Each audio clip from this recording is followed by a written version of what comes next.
Well, shall we address the the latest? Why? Oh boy! Just why?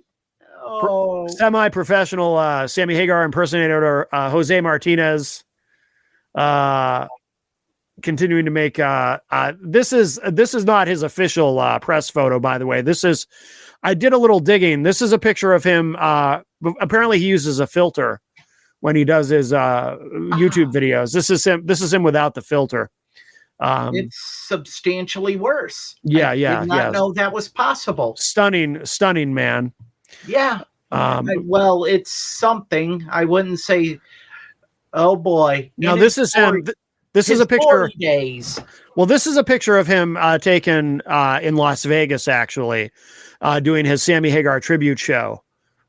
He did a residency in Las Vegas as Sammy Hagar, and this is a picture from that. Yeah, well, yeah. I thought that was the single selling album, Heaven's Door. Oh, maybe. I thought this was taken from his live performance of I Can't Drive 55. But this might be from the Heaven's Door video. No, you might be right. I Can't Drive 55 is actually by Sammy Hagar.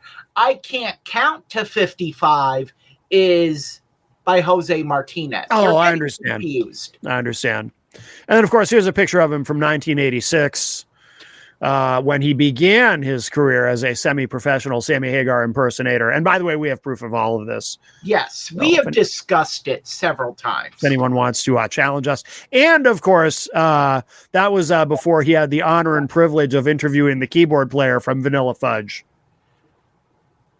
Did he interview the singer or the singer's hair? Because that hair looks like it could be its own life form. No, he didn't interview the singer. He interviewed the keyboard player. Oh. Yeah. I've never even heard of this guy.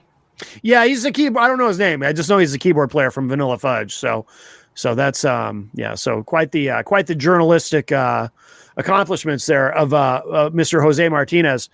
But so he is in one of his new videos, he has challenged us to it's Groundhog Day. It really is. I think the first time he made this challenge was probably, do you realize how long this has been going on for like 5 years now? Do you realize that? 5 years. I'm going to cover the timeline. Okay. I'm going to let you talk. And then I have a very pointed rebuttal. Okay. Okay.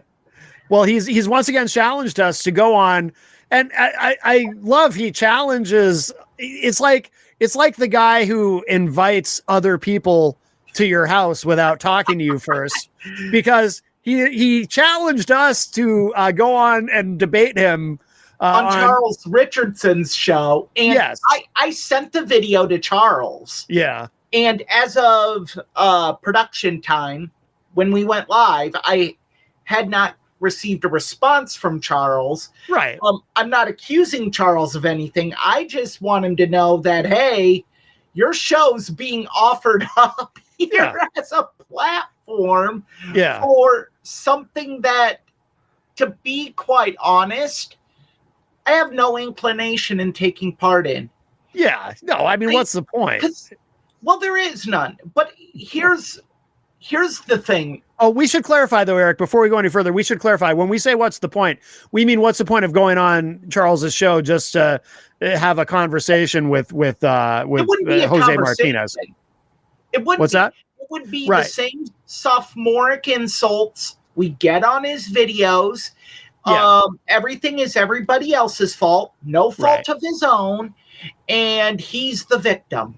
I just wanted to clarify, though, that we don't mean that what would be the point of going on Charles's show? Because we love Charles. No. I would love to be on Charles's show. I'll go on Charles's show anytime he wants to bring me on. I still feel bad I couldn't make it on his live stream during Saturday night's main event. Same, I couldn't do it either. But I was in a haze.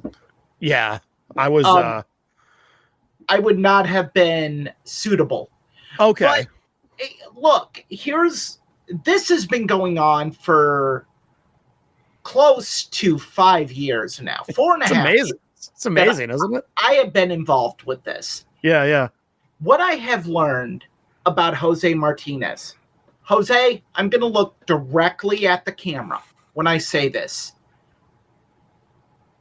You need Matt, Billy, and I, and the Onions.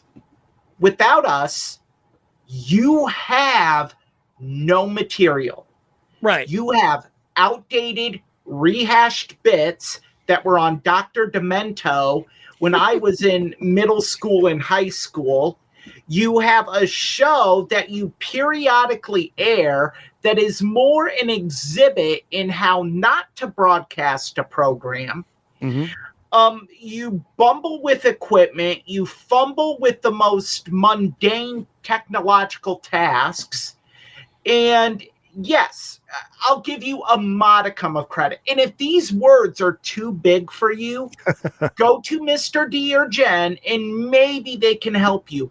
Or maybe even Big Kev, which I've heard Big Kev speak. I doubt he understands the words I'm using. I know they have a lot of syllables.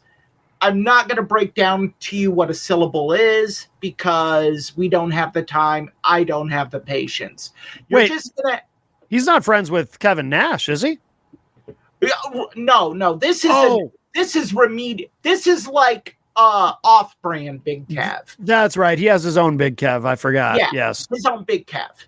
Yeah. Unless he's belittled him and insulted him so much that he doesn't even talk to him anymore. Yeah. Which very well might have. He doesn't mention him anymore, so that may be the case. It very well might be. Yeah. Look, here it is. Back to my original point. Yes. Joe, you need us.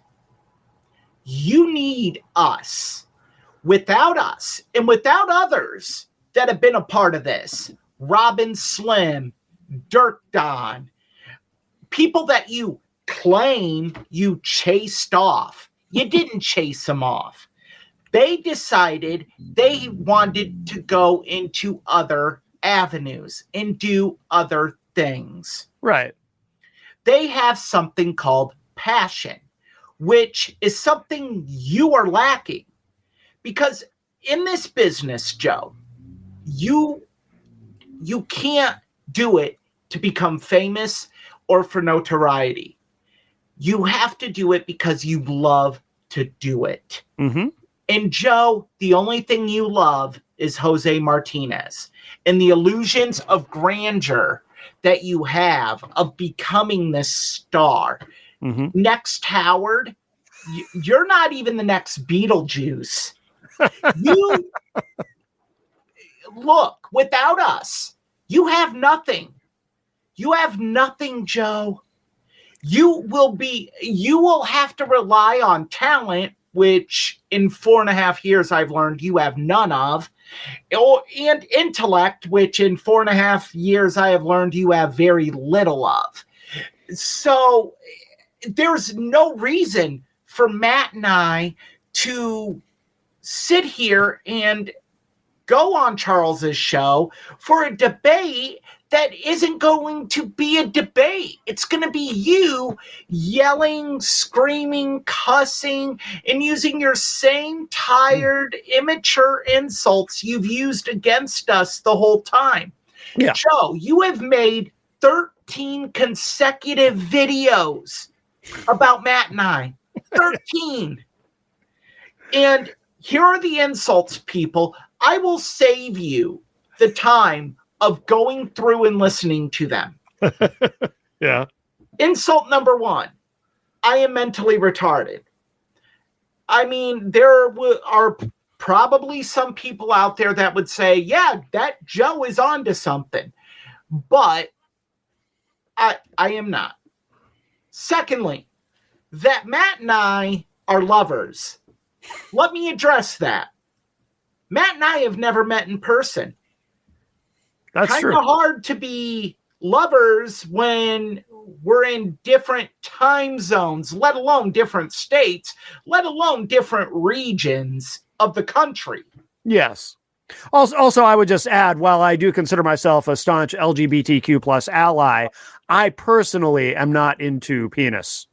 I am 100% heterosexual. Yeah. Now, moving on, you have also accused me of having relations with my dog, which is so stupid. Yeah. I'm not even going to address it here. And then you say that we live in no-name states. Matt lives in New Hampshire. You accuse them of doing stuff with maple syrup. Mm-hmm. Maple syrup isn't even the top domestic product in the state of New Hampshire. That's Vermont, you idiot. That's true. Vermont is the maple syrup state. Yes. Yeah. So, again, your lack of intelligence and education comes out very much. Then you insult Iowa. Iowa, a state that has one of the top public medical schools in the country, the University of Iowa Hospitals and Clinics, which is roughly 30 minutes away from me. The great people that did surgery on my right shoulder. Mm. Also, we provide a lot of the food that you shovel into your racist, bigoted mouth. We have General Mills and Quaker Oats here in Cedar Rapids, Iowa. Mm-hmm. Also, Iowa farmers provide that same food: corn, wheat, soybeans, milk, all crap I'm sure you eat, Joe, that keeps you alive. Mm-hmm. So Iowa is actually a lifeline to you. So there's that. Then there's this idea you have that I don't have any money and I live with my mother in her basement. I live in my own flooded basement. Flooded basement. One, if the basement were flooded and I lived in it, you know what? I'm not even touching that one. That just again shows how stupid he is. But I live in my own apartment. I pay rent monthly. I have a job. I work 40 hours a week. Not right now because I am injured. Unlike somebody who doesn't work and likes to throw out that he worked a job where he risked his life every day. Joe, you were a cabbie. That's like saying, I was the bouncer at a strip club, so I'm a pimp.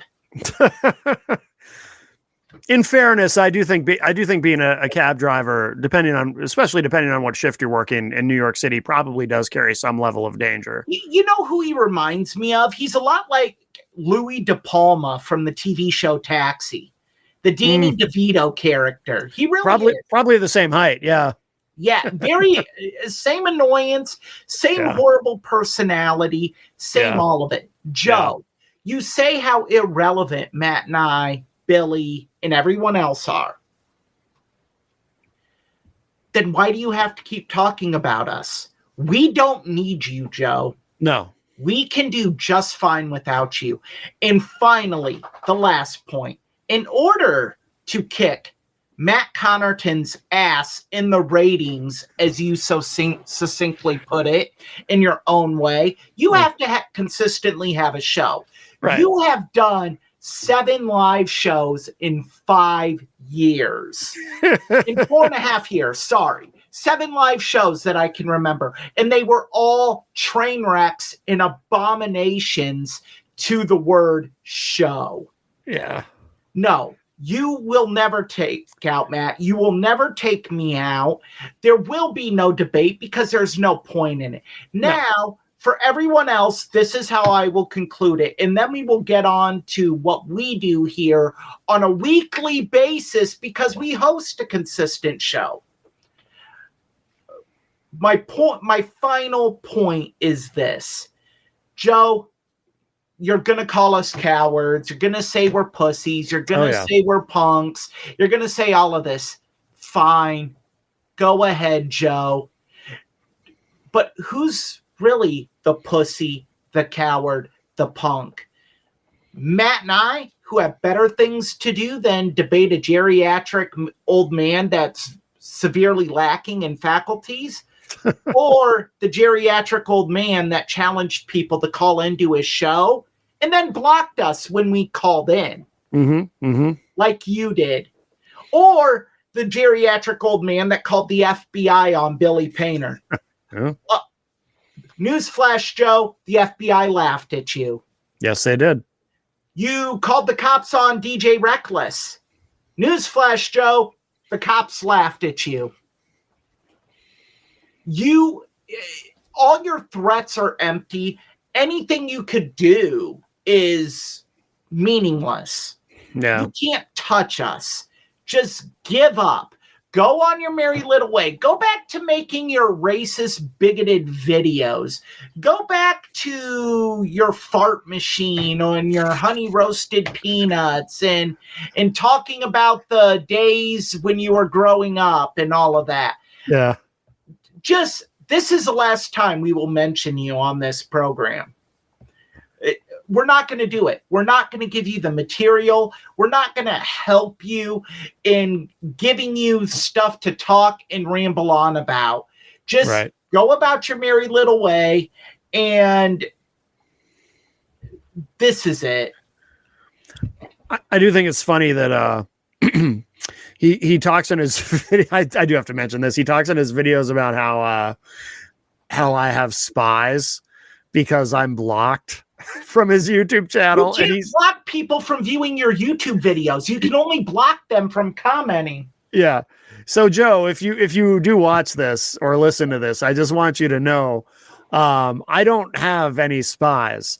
I go to your YouTube channel and I play your videos. I play them live. I do it myself. Yeah, there's no spies because you can't block someone from viewing your YouTube videos, nope. You moron. No, you can block. He's blocked me from commenting. That's all he can do. I can't leave comments. That's it. Oh, joy. Oh, man. But you know what? I have learned this, that if we leave a comment, Joe still sees it. Okay. Yeah, he gets a notification that we left a comment. Oh, I didn't know that. Blocked user has left a comment. Oh, that's funny. I'm going to start leaving comments then, just to harass him. You should. I'm going to. Do. See, I thought he didn't even see it. So he actually gets a notification that the blocked user left a comment. He gets an email. Oh, geez, I should start doing that to Tom Gully too. Then, see, I didn't know that. Yeah, I believe I could be mistaken. But I do believe they get an email. I'll be damned. Letting them know that a blocked user has left a comment. I actually forgot about Tom Gully till just now because he's like the one other person that I know of who has me blocked because he hates me for reasons that I'll never understand. At least Joe, I can kind of understand. I mean, he's wrong, but nothing to understand. And you know what? But I just reminding me. I just mean I know what his reasoning is in his mind, whereas Tom I'm just completely baffled by. That's all I mean. Yeah. Joe, another thing here, and then I'm done. Yeah. In this life, if you want something, you have to work for it. People, when you watch his videos, everything is always someone else's fault. Mm-hmm. It's never I screwed up. Mm-hmm. And no, Matt was not scared that Joe was going to take him over and get him removed and take over. No. And Joe, another thing, you want to know how Matt and I met each other? It was because of you. Yeah. You caused this partnership, Joe. Yeah. You. I was a guest on Matt's show to refute all your biblical claims because you are a biblical moron that knows nothing about the Bible. You cherry pick parts of the Bible to fit your narrative. And as a man of faith, Joe, you are transversing down a very dangerous road doing that.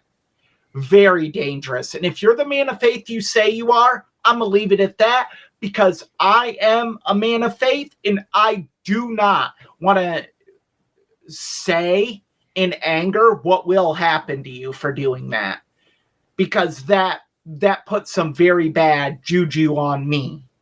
Oh, so yeah, Joe, you know that you're wrong.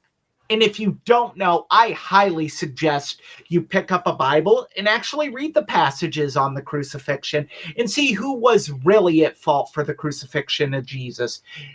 Hint, it was a Roman prefect that sentenced him while the Jews of the council cried. That's a biblical passage. And while Jesus was being crucified, you imbecile, he said, "Forgive them, Father, for they know not what they do." I think if he said that while having nails driven into his wrist, you can lighten up a little bit on the whole Jews killed Christ thing. So yeah, it's everyone else's fault. And he begs and belittles for listeners. And it's like, people have lives. They're not dedicated to you. That's the most bizarre thing about him. There's a lot of bizarre things about him, but one of the most baffling things is he constantly drives people away.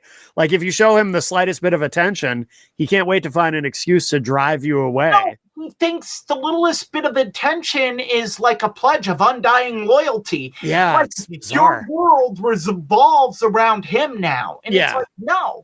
I mean, I have podcasts I listen to. I don't listen to them the day they come out. Right. I don't even listen to them live. Right. Shock and awe. Yeah. I don't listen to Matt's show every Saturday. Yeah, Matt understands. Yeah. Oh, that's and because I do have a radio show, which that's the other thing Joe likes to say in his radio shows that I don't, on his videos, that I don't have a radio show anymore. I'm only doing this, which is not true. It flip-flops. Yeah. You copied him to you no longer have your show. And it can't be both. Just like we can't be insignificant and not worth your time, and you don't talk about us, to making 13 consecutive videos that range in 7 to 12 minutes in length that mention us or talk about us the whole time. Yeah. And the other thing too that's funny about his warped logic is he does, as you talked about it earlier, how he likes to talk about how he's going to bury us, and because he's going to be so successful, as though this is all a zero-sum game. Even if, I mean, there's a 0% chance of him ever being successful, but even if he was, that would not make us any less successful just because he's successful. It doesn't. I don't understand why he thinks that, but strange. Because everything is black or white. There is no gray. Yeah. With him. And he doesn't even grasp how ratings work. Right. It's very bizarre, his skewed perception on everything. It's just insane. Yeah. I'm done. This is the last we'll talk about him. Okay. We may talk about the fake Sammy Hagar, but we're not going to address him. There will be no debate. Charles, no slight on you. Would love to be on your show, just not under the circumstances of being on at the same time as that driveling moron. You know what, though, too? If he had any sense whatsoever, if he had any understanding of how any of this works, he would take I think I might have said this last week, but it bears repeating. He would take the Sammy Hagar thing and run with it. And he could actually generate a tiny little bit of interest if he just took it and ran with it and just went with the bit. But he's not smart enough to do that. Like even people who've never done any kind of podcasting or anything at all, and are just not savvy about any of this, would at least have the common sense to realize, oh, here's something I can grab onto and run with it, and maybe people will be interested in what I'm doing. But he doesn't even have that much sense. He just gets mad about it. We served him up a steak dinner. I know. And he threw it away to make his own macaroni and cheese. Yes. It's like, what? Yeah. You should just run with it. You could have ran with this. Yeah. Oh, yeah. Like, even Dirk Don mentioned that. Yeah. He's like, dude, he could have run with this. And there are many, many things like the Onions giving him a platform. Mm-hmm. Yep. But he botched that. Yep. Like, if there's a podcast ridiculing you and making fun of you, run with it. Although part of the problem there is there really isn't, because he's Patrick Melton, because I'm a fan, a casual fan. I didn't know anything about Patrick Melton until I was introduced to the distorted world of Joe. Yeah. And Melton, Joe can't even say his name right. His name is actually Patrick Melton, Melton. But Melton rarely talks about him, like very rarely. Yeah, no, I do know that that Melton hasn't said anything, but it is members of the Onions group that is still. Right. But even then, it's so easy. You can just go ahead and take off with that. Run with it. Like, they call themselves Nobody Loves Onions. Be like, hey, this is the Crazy Joe Show, the show that the Onions don't even love. Yeah. Like, there are, like, seriously. Yeah. He has been given every opportunity, but he's too stupid to realize it. Yeah. I mean, it's ridiculous. And it's just, it's like the insults. I thought I was in middle school listening to these videos. Like, oh, I know. Yeah. Oh, yeah, you're calling me gay. Okay. I was called gay when I was in 7th grade. Right. Like, hey, it got me mad then, but I'm 42 years old now, and it's like, I don't care. Schoolyard if stuff. Someone thinks I'm gay and I'm 42. What am I going to do? Be like, oh, let me prove it to you I'm not. Call me a coward. Okay. Why? Because I won't debate you? No. None of it works. Yeah, I know. Oh, it's too bad.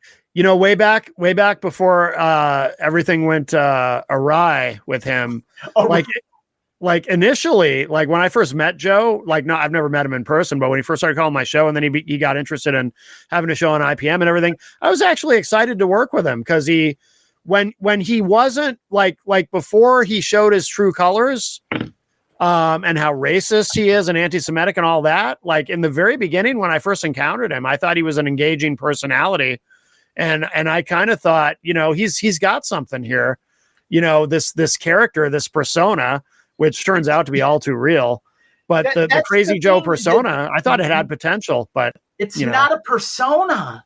That's the problem. It's it's not a persona. Personality. It's who he really is. Yeah. I mean, he which really is is this detestable human being. Yeah. It's unfortunate, but such is life. Yeah. All right. Well, should we move on? We're moving on for.